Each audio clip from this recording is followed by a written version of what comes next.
Narito na naman ang mainit na balita mula sa mundo ng politika. Isang napakalaking balita ang yumanig sa bansa ngayong araw. Bagsak na! Iyan ang sigaw ng ilan matapos lumabas ang mga ulat na tila isinuko na ni President Kuting ng Norte Jr. ang ilang legal na usapin sa korte. Ayon sa mga impormasyong nakalap, may mga dokumentong isinumite na umano ang kampo ng Pangulo bilang bahagi ng isang kasunduang layong iwasan ng mas matinding iskandalo. Ano nga ba ang nilalaman nito? Ayon sa isang source na malapit sa palasyo, hindi na umano interesado si President Marcos na pahabain pa ang ilang kasong hinaharap sa legal na arena, kabilang ang mga isyong may kaugnayan sa umano'y katiwalian at paggamit ng kapangyarihan. Mas lalong umiinit ang usapin matapos umanong bumaliktad sina unang ginang Lizata Nasmags at House Speaker Martin Tambalos Los Romualdez. Ibinunyag umano ng dalawang opisyal ang ilang sensitibong detalye sa investigasyon upang mailayo ang kanilang mga pangalan sa kontrobersiya. Hindi naman nagbigay ng opisyal na pahayag ang Malacanang kaugnay ng usaping ito. Ngunit ilang legal experts ang nagsasabing maaaring bahagi ito ng isang mas malawak na kompromiso upang maiwasan ng constitutional crisis o impeachment move. Ang tanong ng taong bayan ngayon, bakit tila bigla ang pagbabaliktad ng mga kaalyado ng Pangulo? May mas malalim bang dahilan kung bakit tila tinatalikuran na siya ng kanyang pinakamalalapit na kasama? Habang patuloy pa nating hinihintay ang opisyal na sagot mula sa palasyo, malinaw na hindi pa tapos ang kwento sa likod ng mga pangyayaring ito. Ano ang magiging epekto nito sa administrasyon ni PBBM at sa hinaharap ng pamahalaan? Tinututukan pa rin kami para sa mga susunod na ulat. At yan nga ang mga balitang ating pagkakatutukan, at kung bago ka pa lamang sa aking channel ay huwag kakalimutang mag-like, share and subscribe para updated ka sa aming mga bagong balita dito sa Tatak Pinas.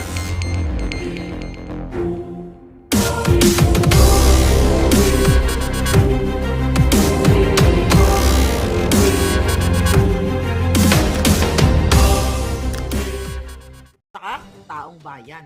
Kaya ikaw in really, pag ikaw natsugi, diretso ka sa impyerno. Yan ang pakiramdam ko, talagang mapupunta ka sa impyerno. Masusunog ka doon. Kung meron. Diba? Or kakainin ka ng mga uod na may mga blade. may mga giring-giring bala. Ayan. So yung mga kaletsyan ninyo, para ipagtanggol ang adiktos niyong presidente, yun ay ang tunay na vested interest. Dahil nakikinabang kayo sa mga posisyon, kaya kung todo talaga kayong what? Kung todo kayong pagtatanggol sa inyong bangag na presidente na walang ginawa, ay mag-adik-adik. Actually, pumunta siya ng UAE, di ba? Si Bangag ngayon. Mamaya natin puntahan si UAE. Tignan natin ang kajotahan niya. Tignan natin ito. Sige, punta na natin si UAE. Okay, sabi ni Nancy, tawa daw siya ng tawa, pakiklaro mo naman, Miss Maharlika. Threading ba or wax nagpa-wax si Keso? Okay? Alright. Ikaw Bangag, sukang-suka na taong bayan sa inyo at ang OFW. Recently, di ba, kahapon ba o ngayong araw, pumunta si Bangag sa UAE. Ang sabi ng Khalij, ano kung tama yung bigkas ko, Khalij Times, Marcos Jr. begged for understanding of his kababayan in the UAE. He would not have time to meet them. Julul. Mga palangga, ito yan no, kung mababasa ninyo, ang mga OFW ay galit na galit sa comment section. The reason why kaya hindi siya makipagkita sa inyo kasi ayaw nyo naman makipagkita. Sabi ng mga tao dito, the most corrupt president in the Philippine history. The Ayuda president legalized corruption in his administration and abuse of power from his allies in Congress. Worst president ever in the history. Just saying. Sinusuka ka ng mga OFW Nakita mo yan? Yung mga comment dito palangga, kung pupuntahan nyo, grabe. Buti naman, di naman namin gusto na makita ka ang isang weak president. Never to Bongbong Marcos. Better resign now. Sabi ng isa, the worst president of the Philippines in history. He has done nothing to our country. Sabi ng isa, nakakahiyang naging presidente ng Pilipinas. O sabi ng isa, ang sarap magbasa ng comments dito. Worthless makipagkita sa napakalumpo na leader. Don't, sabi niya, hindi welcome ang plunderer dito sa UAE. Diyan ka na lang sa UAE bangag, the most corrupt and worthless president of Philippine history. Isama mo na dyan si Tambi at si Lisa Tanas, huwag na kayong bumalik. Ito ang sabi ng mga tao, oh. Ang daming comment, libo ang comment may higit 1,000. Ang sabi dito ng mga palanggan natin, call the government of UAE, need drug test for all delegates. Tama. UAE shouldn't give importance to a weak Philippine leader who doesn't know how to stop his cousin from emptying the government's coffers. Such a corrupt family allowed open corruption practiced in the House of Representatives. I know it's impossible, but I hope the UAE will ask our president to do a drug test in the UAE. Ang dami lahat, wala kang makikita na matino dito na comment sa College Times. Drug test first. We don't need him man. Bisaya, we don't need him. Okay? We don't need a heartless president. We don't need a corrupt leader. Bangag, corrupt, useless president. Sabi ganun na isa. The comments are very satisfying to read. Okay. Sabi dito, may I suggest instead of just airing out your concerns, tag the news agency as well so this will be brought into their attention. Okay? Sabi na isa, okay naman kami dito, hindi ka namin kailangan. BBM, isinusuka ka ng OFW. Ang dami, kung mababasa ninyo, ang mga tao dito talagang nabanggit pa ako sa comment ni Ram Marhan. Eto, Miss Maharlika, ang comment and sentiments ng mas nakararaming OFW sa UAE. Ayan, sinabi ni Ram, Ram. 'Di ba? Natagpa pala ako ni Palangga. Okay. Nakikita nito, eto yung sentimiento ng OFW. Eto rin ang sentimiento ni Inday Sara na ito ang itsura na ng Pilipinas. Yung mga putang ragis na yan, Browner, lahat ng mga nakikinabang, para daw sila sa Filipino people. Diba? Pero kung para ka sa Filipino people, bakit sinusunod mo ang isang addictus benedictus?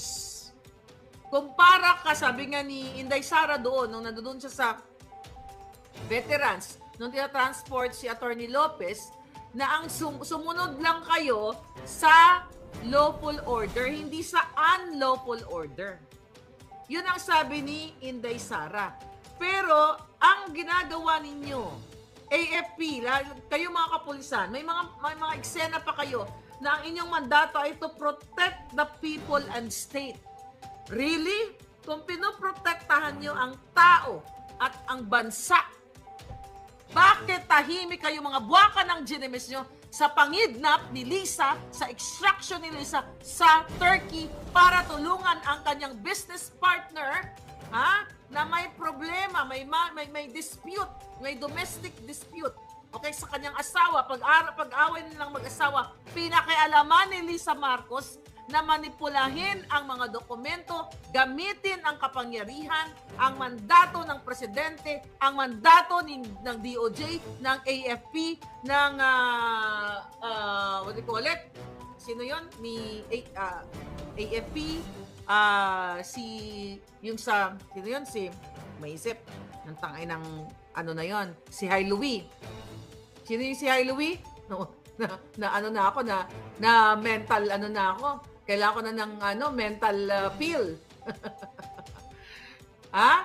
Si Hai Louie, yung asawa ni Teddy Boy Locsin Jr. Sa DFA. Yan ay kinasabwat ni Lisa.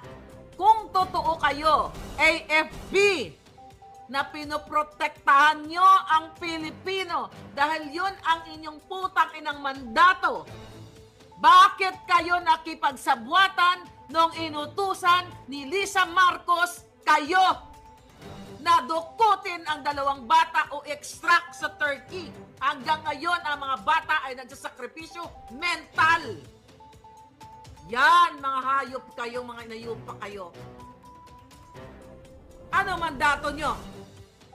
To protect. Pero ang pandurukot sinusumot ni Lisa Tanas ang pangidnap, hindi nyo pinoprotektahan ng taong bayan. Tapos sinitwist nyo ang sinasabi ni Inday Sara. Ang sabi ni Inday Sara, nagbilin siya na kapag dinurgor siya, mayroon nang gugurgor sa 3. Hindi niya sinabi na, ay, may plano ako, nagbayad ako ng taga-gurgor kasi gusto ko gurgurin. Walang ganon. Yung kadyutahan ninyo, sabi mo, Browner, na pinoprotektahan ninyo ang taong bayan. Ulit-ulitin ko, mga palangga. Ang smuggling business ni Lisa, hindi ba national interest yan? Patuloy araw-araw sa Bureau of Customs, agricultural smuggling, lahat ng kadyutahang smuggling ay inuubos ni Lisa Marcos ang pera ng bayan. Ang putragis na 5,500 flood control na 1 billion a day, public interest yan. You protect the people. Ilan ang nangamatay nung bagyo dahil bugo si Marcos Jr.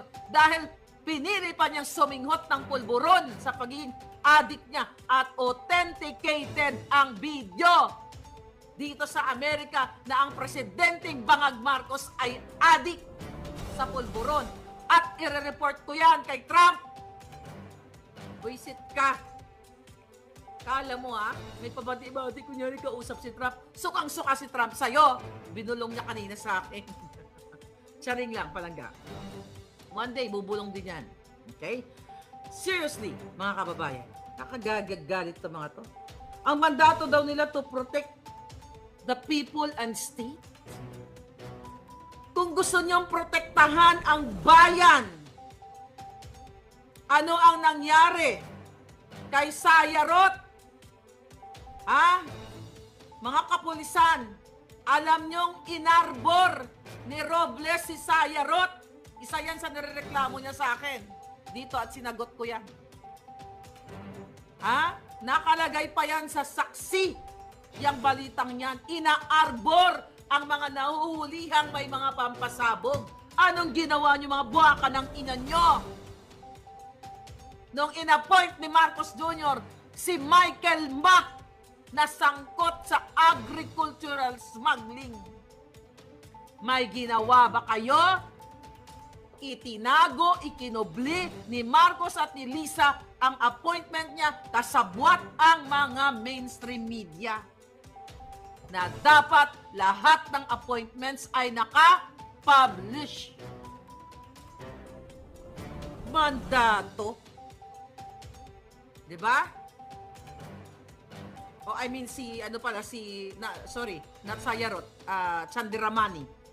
Okay, na-mix up ko na. Si Chandiramani yung may pampasarbog. Si Sayarot yung kaibigan ni Bangag na nahuli, na-intercept ang kanilang mga epektus, 1.8 tons, going to Australia, na-intercept. Ano nangyari? Napala.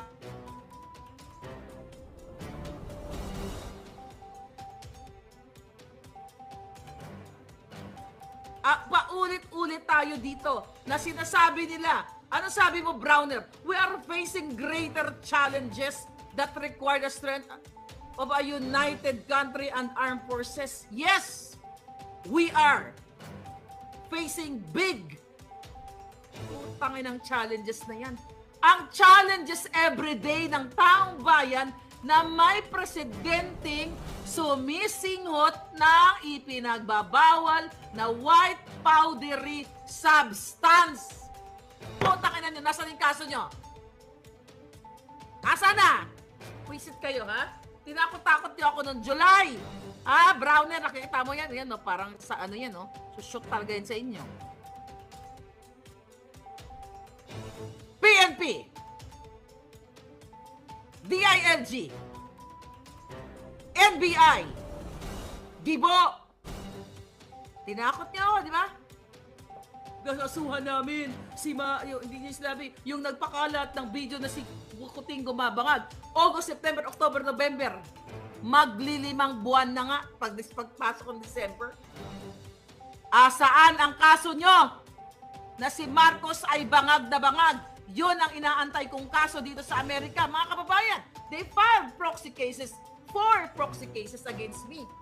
Nilalabanan ko sila lahat. 1, dismissed. 3 pa hinaharap ko. Ang inaantay ko, ang ultimate case na inaantay ko, yung kaso mo, Lisa, na ikaw ay kidnapper at si Bangag ay addictus. Humarap kayo sa Korte ng Amerika. Total, mayayabang kayo, maputang ina nyo eh.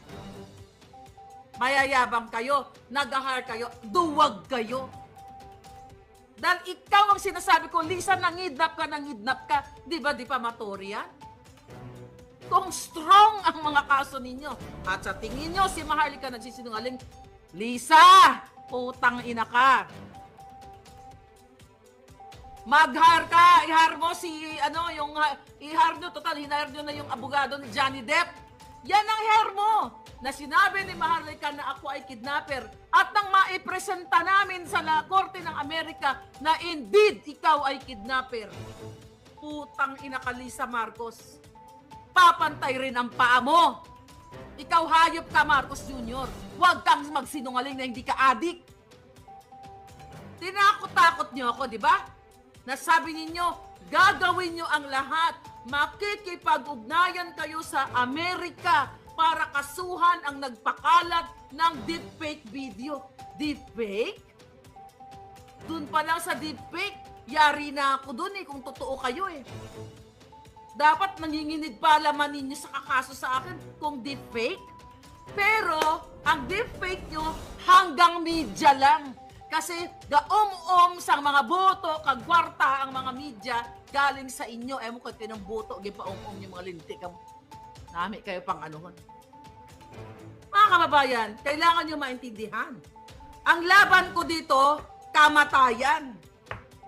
Tinakot ako, hanapin na July. Makikipag-ugnayan kami sa bansang Amerika. Pananagutin namin na nagpakalat ng deepfake video.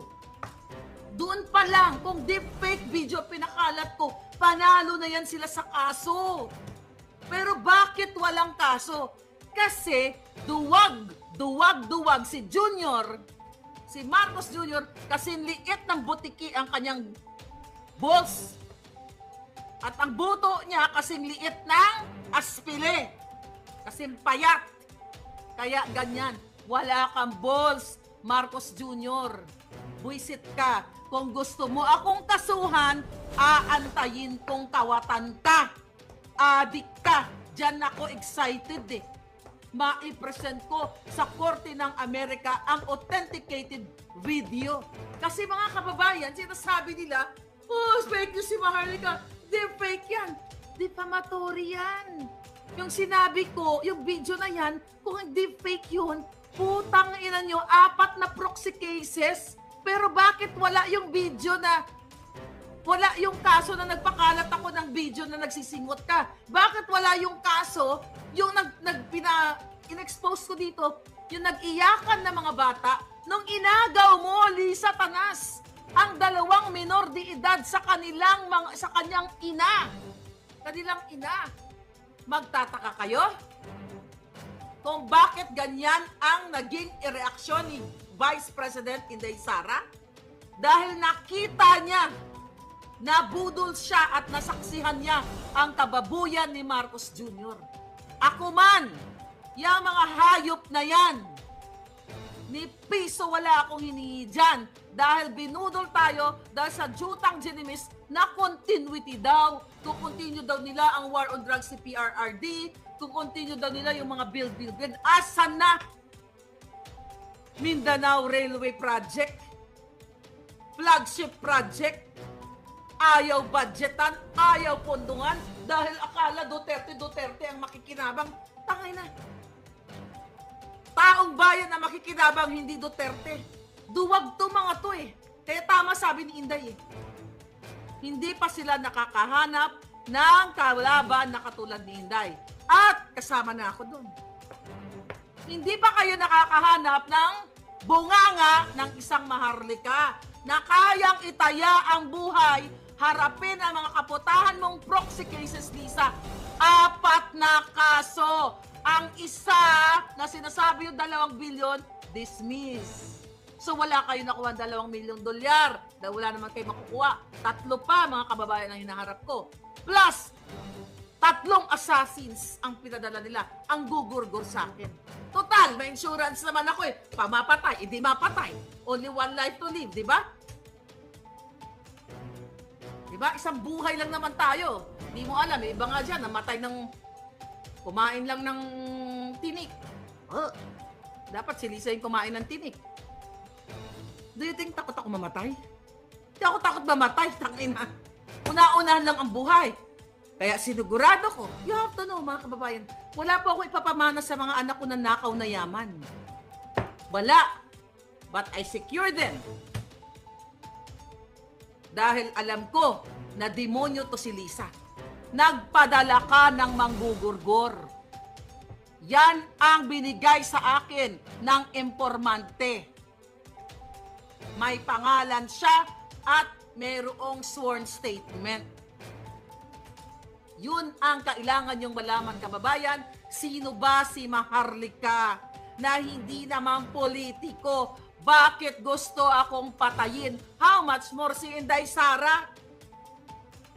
Na noon pa lang, gusto na siyang gurgurin. Kaya di ba yung mga pa-joke ni Inday yun dito, gusto nila akong gurgurin. Pero yung guhit niya dito, yung scar niya, hindi naman yun talaga na ginanon siya. Pero may planong gusto siyang gurgurin. Si Inday ang delikado ang buhay. Kasi siya yung susunod eh. Pag si Bangag Jr. ay na overdose sa pulburon, si Inday ang susunod. Kaya pakaingatan nyo si Inday. Si Bangag, walang kwenta ang buhay niyan. Ever since, nung ipinanganak yan sa mundo, nakahulba na ang gagawin niya lang mag-addict, magnakaw, mag-orgy, at kung ano-ano pang kadyutahan ang gagawin ni Bangag. Ayon yan sa ating impormante. Ano ba ang achievement ni Bangag? Kaya kapag pumantay ang paa ni Bangag at ni Lisa mamayang gabi o sa mga susunod na araw o sa mga, pag na-overdose sila, yung mga anak niya, magugurguran yan according to my source. Dahil hindi naman magkakasundo yung mga yan. And I can't wait sa mga panahon na yan. Nakabwisit na to? Putang ina to mga to.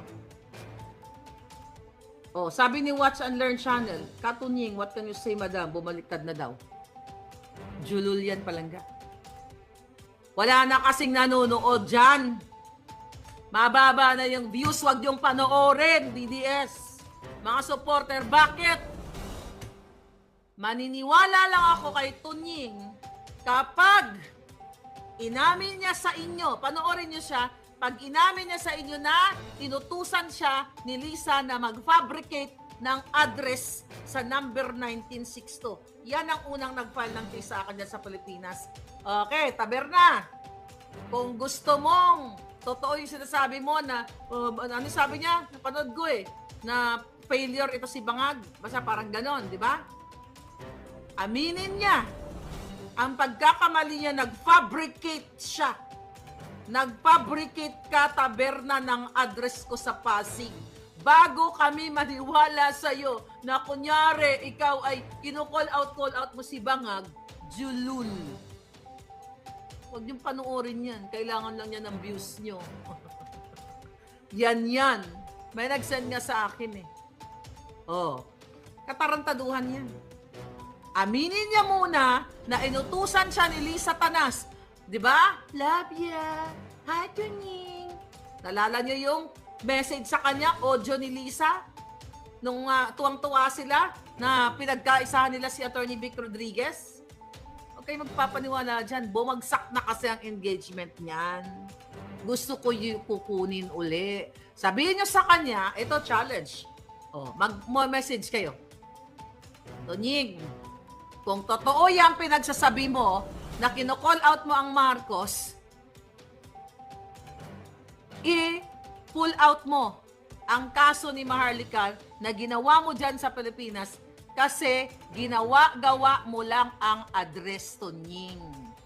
Bago ka paniwalaan ng supporters ni Inday Sara at paniwalaan ng taong bayan na kunyari concerned ka, yan, umamin ka na ikaw ay nagpagamit kay Lisa nang nag-fabricate kayo ng address kay Maharlika. Alam mo, Tunying, nasa Amerika ako. Alam mo, Lisa, na nasa Amerika ako.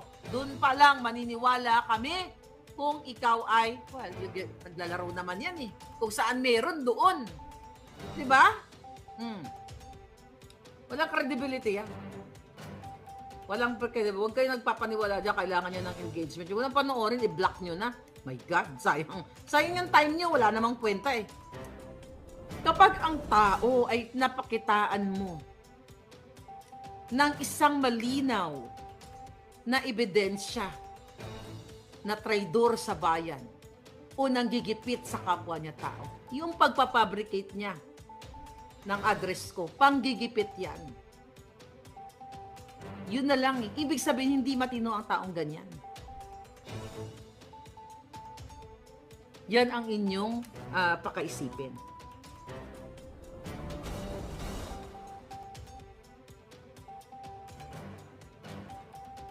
Jingjing. Thank you, Jingjing. Sabi ni Rose Mostunen, huwag kayo magpapaniwala kay Tunying.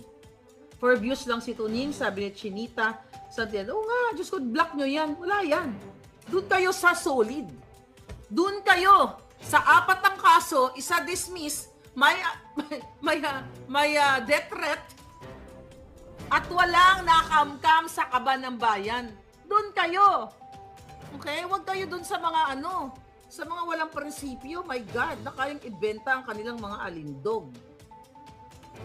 Dapat tayo mag-post na i-correct ang news sa media na nagko-cover sa abroad, sabi ni Summersense. O mag-post kayo na mag-post. Basta ako, ginagawa ko palangga, pupunta ako bukas sa Florida, hindi, joke lang.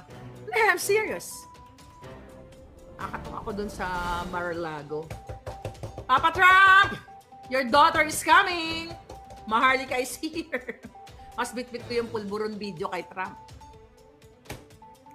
Siguro sasabihin nila, ay Maharlika, naloka na yan, ganyan-ganyan. Ba't ka naman papansinin ni Trump? You never know. Baka pag nakita niya yung alindog ko, come in. Gaganon yan. You'll never know. Try lang natin yung luck natin, mga kababayan. Ano pa? Ano pa ang mga katanungan? Yung dating sikat na silaw sa pera, sabi ni Palangga. Wag nang maniwala dyan, block nyo na. Block nyo na yan. Huwag ka paniwala. Doon kayo sa may death threat, kay Maharlika, tsaka kay Inday Sara. Imagine mo, sa buong buhay ko, mga kababayan, I tried to help my kababayan in America. Kwento ko na yun eh. Nung ako po, bumunta ng Amerika, ang naging